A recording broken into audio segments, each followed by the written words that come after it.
Have you ever felt like you're living someone else's life while watching from behind glass? Like every morning you wake up and put on a costume that fits perfectly on the outside, but suffocates something vital within?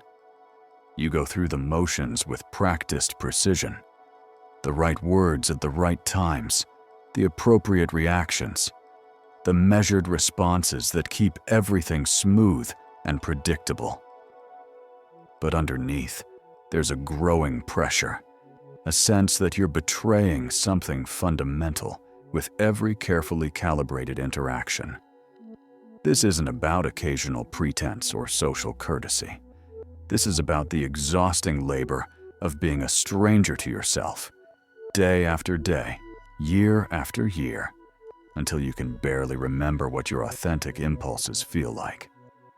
The tragedy isn't that others don't know you. The tragedy is that you've become a mystery to yourself, and the discomfort of that disconnect has become so familiar, you've mistaken it for normal. Jung understood that we construct elaborate systems to avoid confronting who we actually are, and those systems eventually become prisons we can't escape because we've forgotten we built them. The bars are invisible but absolute.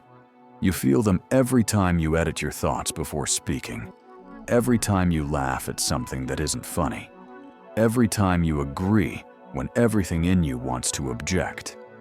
The weight of all those micro-adjustments accumulates until you're carrying a burden so heavy you can barely move. Yet when someone asks what's wrong, you can't articulate it because the suffering has no single source. It's the cumulative effect of 1,000 tiny deaths of authenticity.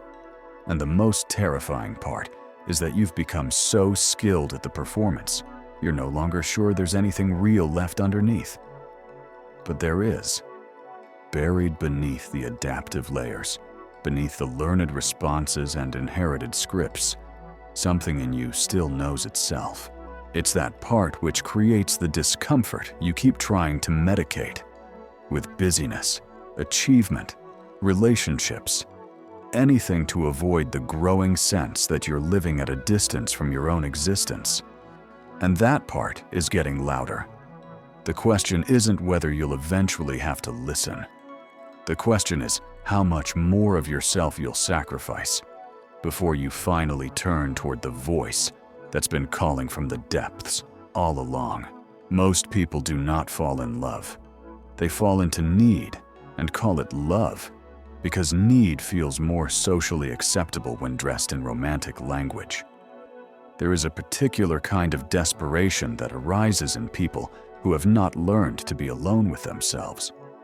It is not a longing for companionship, but a terror of self-encounter.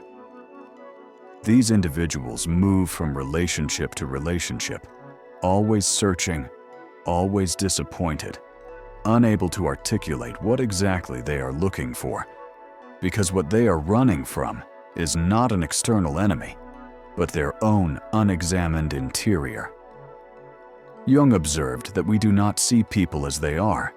We see them through the lens of our own unmet needs and unresolved complexes. A woman who grew up with a critical father does not simply prefer kind men. She is unconsciously drawn to men who withhold approval, whose validation feels just out of reach, because her psyche is still trying to win the love her father never gave. She experiences this attraction as chemistry, as passion, as fate. In reality, she is responding to a familiar frequency of deprivation that her nervous system learned to associate with love in childhood. This hunger shows up in countless ways. The person who texts constantly, needing reassurance that you are still there, still interested, still committed. The partner who cannot tolerate your independent activities, who interprets your desire for solitude as rejection. The lover who demands all your attention, your energy, your time, and still feels unsatisfied because what they truly want is not you, but an end to the emptiness within themselves. They believe you can fill that void.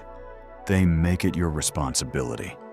And when you inevitably fail, because no human being can heal another person's inner emptiness, they blame you for not loving them enough. Relationships built on hunger always follow the same pattern. Initial intensity that feels like soul recognition, a honeymoon phase where both people feel temporarily satiated.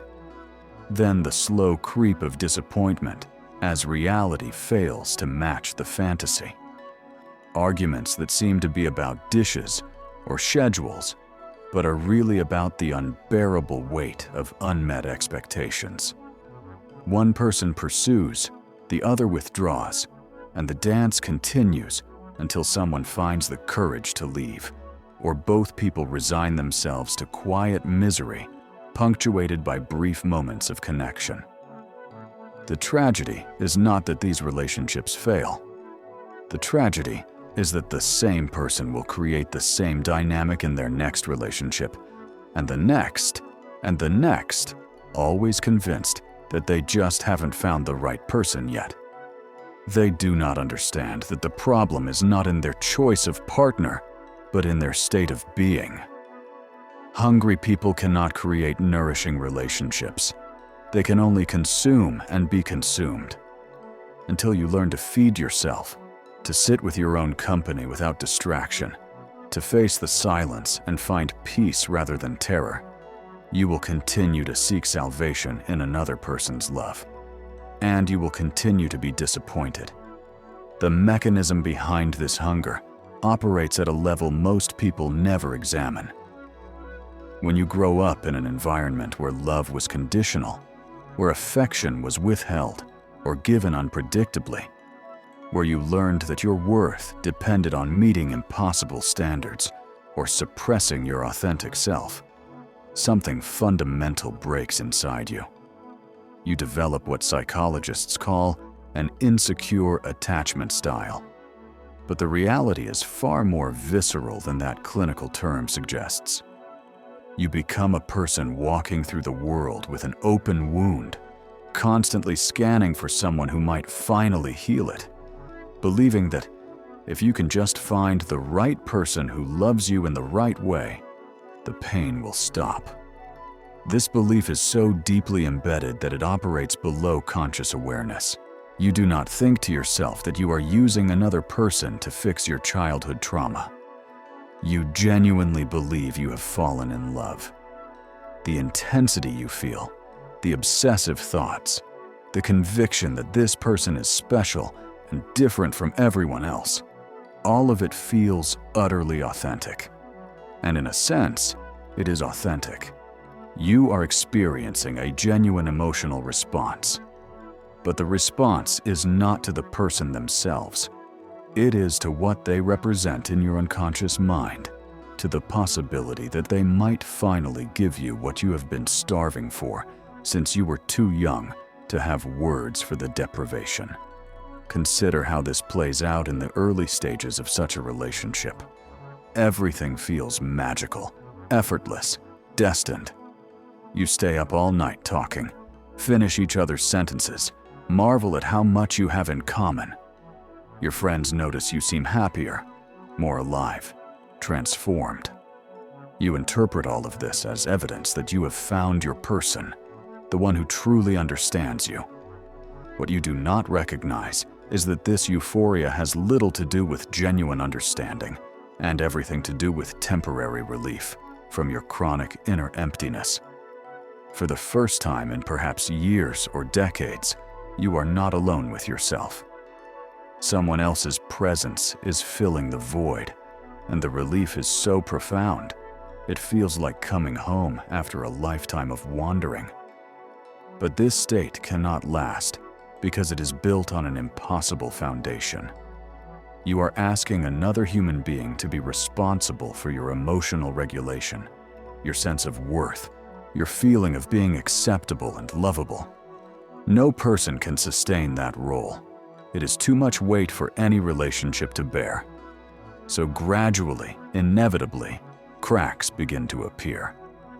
Your partner needs space, and you experience it as abandonment. They express a boundary, and you hear rejection. They have a bad day and cannot give you the attention you crave, and you spiral into anxiety, convinced they are pulling away, that the relationship is dying, that you are about to be left alone again with the unbearable reality of yourself. This is when the real pattern reveals itself. You become increasingly demanding, though you may not recognize your behavior as such. You need more reassurance, more time together, more proof of their love. Or perhaps you go the opposite direction, becoming withdrawn and cold, punishing them for their failure to meet your unspoken needs. Either way, the relationship transforms from a source of joy into a battleground where two people struggle to get their needs met without ever clearly articulating what those needs actually are. Because how do you tell someone that you need them to heal the wound your parents created, to prove that you are worthy of love, to fill a void that has been consuming you from the inside for as long as you can remember? Jung understood that these patterns repeat because they serve an unconscious purpose. Your psyche is not actually trying to find love. It is trying to recreate the original wounding dynamic so that this time, finally, you can get it right. This time, you will be good enough, lovable enough, perfect enough to earn the unconditional love you never received. This is why you keep choosing partners who are emotionally unavailable, critical, unpredictable, or in some other way incapable of giving you what you need. On a conscious level, you want a healthy relationship. On an unconscious level, you are compulsively drawn to people who will recreate the familiar pain because your psyche believes that if you can just win this unwinnable game, you will finally be free. The cruelty of this pattern is that it masquerades as profound connection.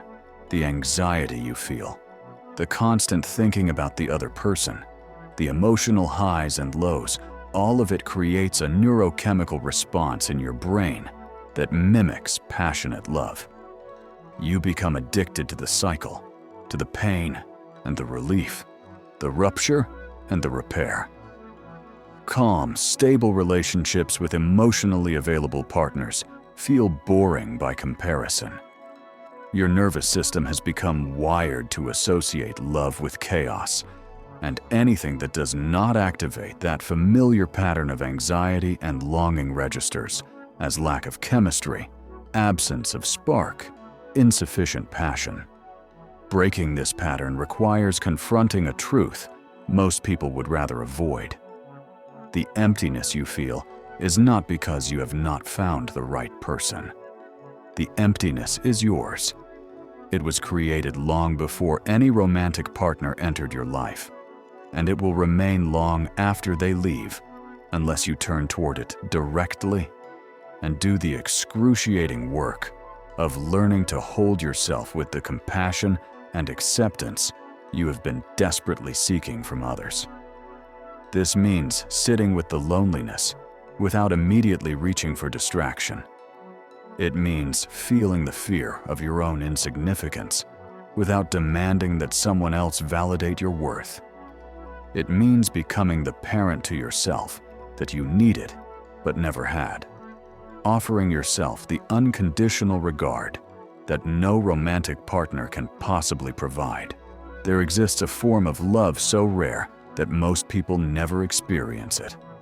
This is the love that becomes possible only when two individuals have each completed the grueling journey back to themselves. They have faced their shadows, withdrawn their projections, mourned their unlived lives, and learned to sit peacefully in their own company. They come together not because either is incomplete, but because both recognize in each other a fellow traveler on the path of conscious evolution. This love has a different quality than the intense, dramatic connections most people mistake for passion. There is no obsession, no constant need for reassurance, no fear that one wrong word will destroy everything. Instead, there is a sense of calm spaciousness. You can be fully yourself without performance or pretense. You can express needs without shame and set boundaries without guilt. Conflict arises, as it must between any two distinct individuals, but it does not threaten the foundation, because the foundation is not built on need or fantasy, but on genuine recognition of the other person as they actually are. A couple sits together in the evening, each engaged in their own activity. She reads while he works on a project. There is no pressure to entertain each other, no anxiety about whether the silence means something is wrong. They have learned that love is not constant intensity, but rhythms of connection and solitude, of togetherness and autonomy. When they do speak, the conversation has substance, because neither is performing or protecting. They can say, "I was wrong," or "I need space," or "I don't know," without it triggering defensiveness or panic. This kind of relationship serves a completely different function than the dramatic entanglements most people pursue. It is not designed to complete you or save you or provide constant validation.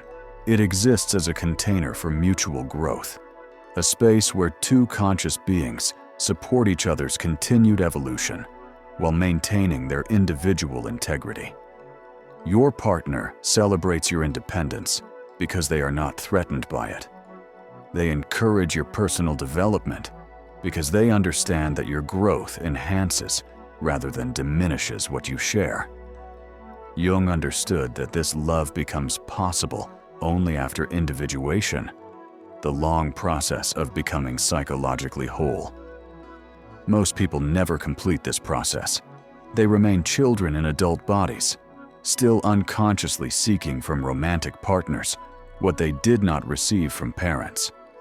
When two such people form a relationship, they create a mutual dependency system disguised as love. But when two individuated people meet, they create something else entirely. Not a cure for loneliness, but a celebration of the fullness each has already achieved. Not a defense against existential terror, but a shared exploration of life's deepest mysteries. This is the love worth waiting for, worth becoming yourself to deserve. The quality that distinguishes this love from all others is the presence of genuine freedom within connection. Most relationships operate on an unspoken contract of mutual captivity. Each person holds the other hostage to their unmet needs, using guilt, manipulation, or emotional withdrawal to control behavior and extract reassurance. The relationship becomes a prison where both people are simultaneously guard and prisoner, each monitoring the other for signs of defection while carefully managing their own presentation to avoid triggering abandonment. When two whole people meet, this dynamic simply does not exist. There is no need to control because there is no fear. You do not worry that your partner will leave because you know that you would survive their departure. This is not indifference or lack of investment. It is the profound security that comes from having built a solid relationship with yourself, from knowing that your worth and your capacity for joy do not depend on any other person's presence or approval. From this foundation, you can love freely, without the desperate clinging that masquerades as devotion, but is really terror of being alone. This freedom manifests in countless small ways that transform the texture of daily life together. Your partner mentions wanting to spend the weekend pursuing a solitary hobby, and you feel no stab of rejection, no need to interrogate whether this means something is wrong between you. You can say no to a request without elaborate justification or guilt, because you trust that your boundary will be respected rather than weaponized against you later. When disagreements arise, neither person catastrophizes, interpreting conflict as evidence that the relationship is failing or that love has died. You have both learned that two people can see things differently without either being wrong, that tension is often a sign of growth rather than dysfunction, that working through difficulty deepens rather than damages connection. The conversations in such relationships have a different quality. There is space for nuance, for uncertainty, for the admission of complexity.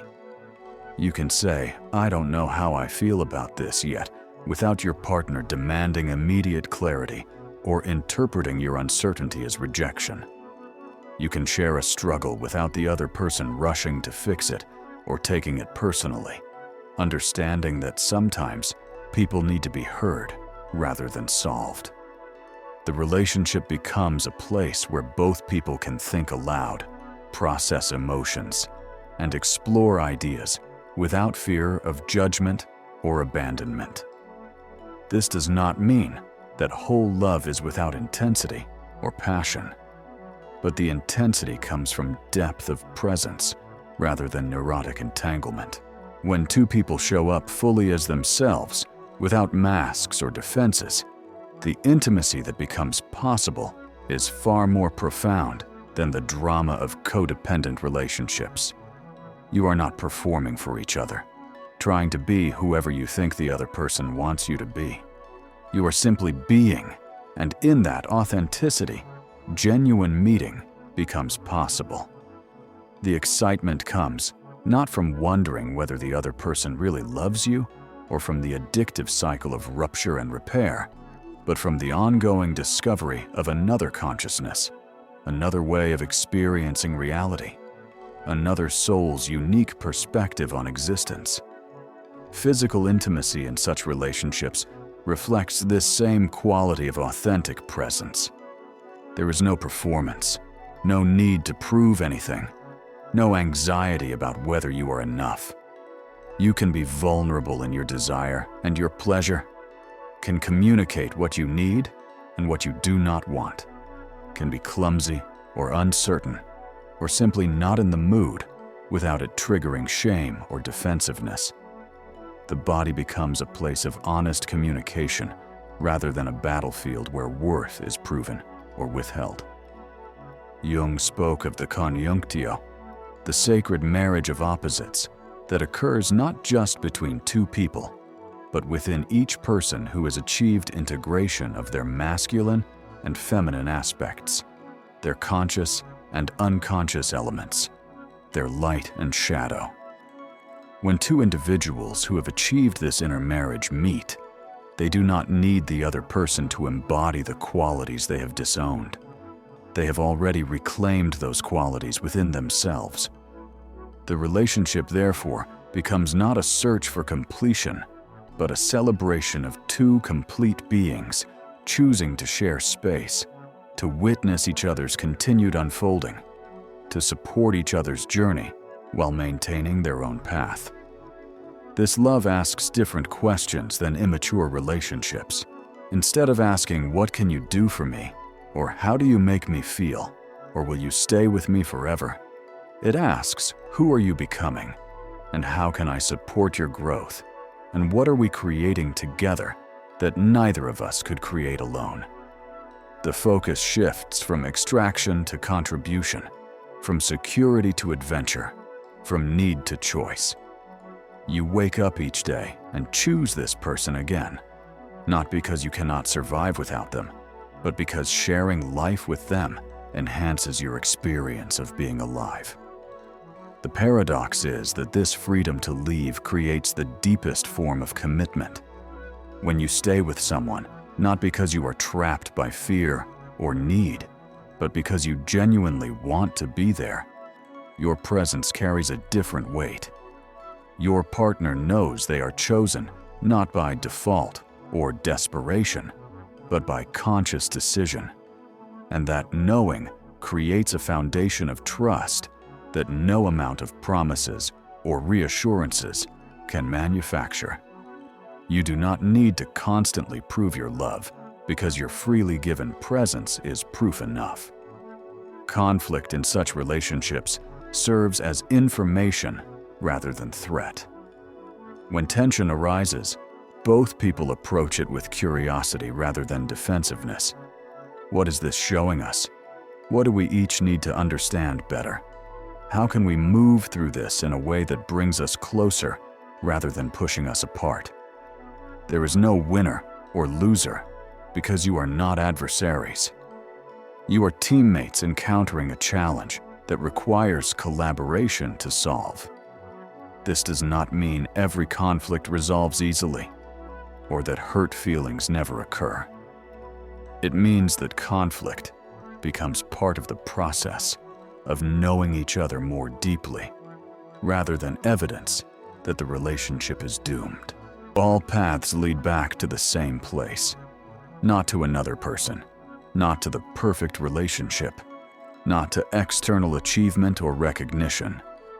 Every spiritual teaching, every psychological insight, every moment of awakening points toward the same ultimate destination.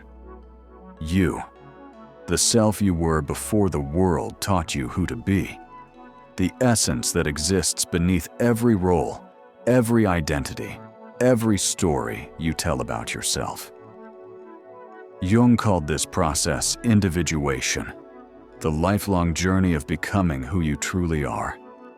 It sounds simple, but it is the most difficult thing a human being can do. It requires stripping away every false layer you have accumulated, every mask you wear for acceptance, every compromise you made to avoid rejection. It means confronting your shadow, integrating your disowned parts, and taking full responsibility for your own psychological reality. No more blaming circumstances or other people for your unhappiness. No more waiting for someone to rescue you or complete you or give your life meaning. Just you, naked and vulnerable, facing yourself in the mirror with absolute honesty. This work is not done once. It is the practice of a lifetime. A man begins therapy in his 40s, believing he needs help with his marriage. What he discovers is that every problem in his marriage stems from wounds he has carried since childhood, from patterns of behavior he learned before he could speak, from fears and beliefs he inherited from parents and culture and never questioned. The marriage is not the problem. The marriage is the mirror showing him everything within himself that still requires healing. As he does this work, something remarkable happens. His marriage either transforms or ends, and both outcomes serve his growth. If his wife chooses to do her own inner work, they may meet each other as new people, creating a relationship built on consciousness rather than unconscious repetition of family dynamics. If she refuses to examine her own patterns, they may grow apart, and his willingness to let go rather than cling becomes its own form of healing. Either way, he is no longer held hostage by the relationship. He has found the ground of his own being, and from that ground, he can engage with life from choice rather than compulsion. This is the secret that transformed relationships cannot teach you, but that your relationship struggles are desperately trying to reveal. You are not broken because you have not found the right person. You are not incomplete because you are single.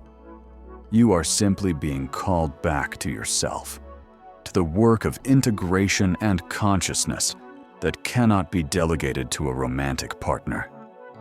When you finally answer that call, when you commit to becoming whole, regardless of whether anyone ever loves you, everything shifts. You stop seeking love as salvation and start living as love itself. And from that state, anything becomes possible. The journey home to yourself begins with a radical act that most people spend their entire lives avoiding. You must learn to be alone with yourself, without distraction, without numbing, without the constant noise that drowns out your own voice. This means sitting in silence with nothing to occupy your hands or your mind. No phone to scroll, no music to fill the space, no tasks to complete, no people to engage with. Just you and the vast interior landscape you have been fleeing from for as long as you can remember. At first, this practice feels unbearable. Your mind races with anxious thoughts. Your body fidgets and protests. You feel an overwhelming compulsion to do something, anything, to escape the discomfort of your own presence. This restlessness is not random. It is the accumulated anxiety of a lifetime spent running from yourself. The terror that if you stop moving long enough to look inward, you will discover that there is nothing there. Or worse, that what is there is fundamentally unacceptable. But if you persist, if you return day after day to this practice of simply being with yourself, something extraordinary begins to happen. The noise gradually quiets, the restlessness subsides, and beneath all the chaos and fear, you discover a presence that has been waiting for you all along. Not the constructed self you present to the world, not the collection of roles and identities you have assembled, but something deeper and more essential. Jung called this the self with a capital S, the organizing center of the psyche that exists beyond ego, beyond personality, beyond the endless stream of thoughts and emotions you have mistaken for who you are. This discovery changes everything, because you realize you have been seeking in relationships what was always available within you. The sense of being seen and understood, the feeling of being enough exactly as you are, the peace that comes from not having to perform or prove or protect. You thought these required another person to bestow them upon you. You did not understand that they arise naturally when you stop abandoning yourself, when you turn toward your own experience with the same compassion and attention you have been desperately seeking from others. The process of returning home involves reclaiming all the parts of yourself you have exiled. The anger you learned to suppress because it was unacceptable. The vulnerability you armored against because showing it led to hurt. The joy you muted because it made others uncomfortable. The ambition you hid because it threatened relationships. The softness you hardened because the world demanded toughness. Each of these rejected parts carries energy, vitality, and information that you need to become whole. Until you retrieve them, you remain fragmented, operating at a fraction of your capacity, unconsciously seeking in others the qualities you have disowned in yourself. A woman realizes in her 50s that she has spent her entire adult life being whatever others needed her to be.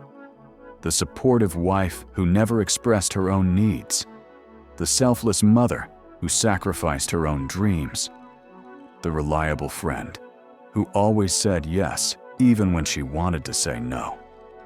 She thought this made her loving, generous, good. What she discovers is that she has no idea who she actually is beneath all these roles. She has been so busy being acceptable that she never asked herself what she genuinely wanted, what brought her joy, what her own values and desires were independent of everyone else's expectations. The journey back to herself is terrifying because it requires disappointing people, setting boundaries, saying no, choosing her own needs over others' comfort. People who benefited from her self-abandonment accuse her of selfishness, of changing, of no longer being the person they knew. They are right. She is no longer that person. That person was a construct, built to earn love and avoid rejection.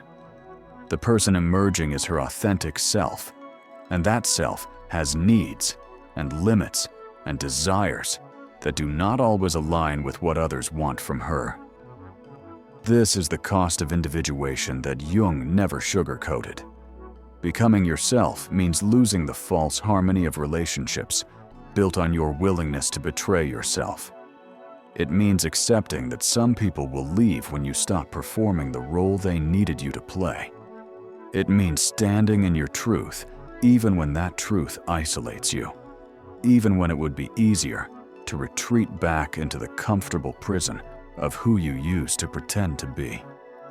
The process demands everything. It asks you to choose yourself over the approval you have structured your entire life around seeking. And it offers no guarantee that choosing yourself will lead to the external rewards our culture promises: the perfect relationship, the admiration of others, the feeling of finally having arrived.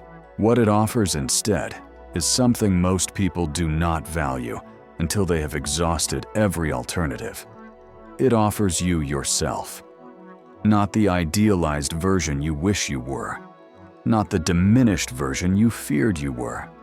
Just you, in all your complexity and contradiction, your light and your shadow, your gifts and your limitations, your triumphs and your failures.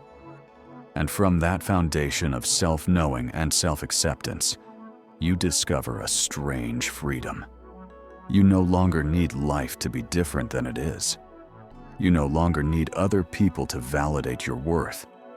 You no longer need to achieve or acquire or accomplish to justify your existence. This doesn't mean you stop wanting connection or stop pursuing goals or stop caring about how your actions affect others. It means you relate to all of it differently. Your desires arise from fullness rather than emptiness. Your connections are chosen rather than compulsive. Your care for others no longer requires abandoning care for yourself. You become capable of genuine love because you are no longer using relationships to escape from yourself. You can be with another person without losing yourself in them, can offer support without sacrificing your own needs, can receive love without the desperate clinging that comes from believing it is all that stands between you and the void. Jung taught that individuation is not about becoming special or superior or different from everyone else. It is about becoming specifically yourself, the unique expression of consciousness that could only come through your particular combination of gifts and wounds, genetics and experience, choices and circumstances. No one else can walk your path. No one else can do your inner work. No one else can face your shadow or integrate your disowned parts or discover what wants to emerge through you into the world. This is why the journey home to yourself cannot be rushed or bypassed or delegated. Every shortcut leads you further from the destination. Every attempt to find the answer outside yourself delays your arrival. Every relationship you enter before completing this journey becomes another detour, another place to hide from the work that only you can do. And the work is this: to strip away everything you are not until all that remains is what you have always been, waiting beneath the layers of conditioning and trauma and fear to be remembered, to be welcomed, to finally come home.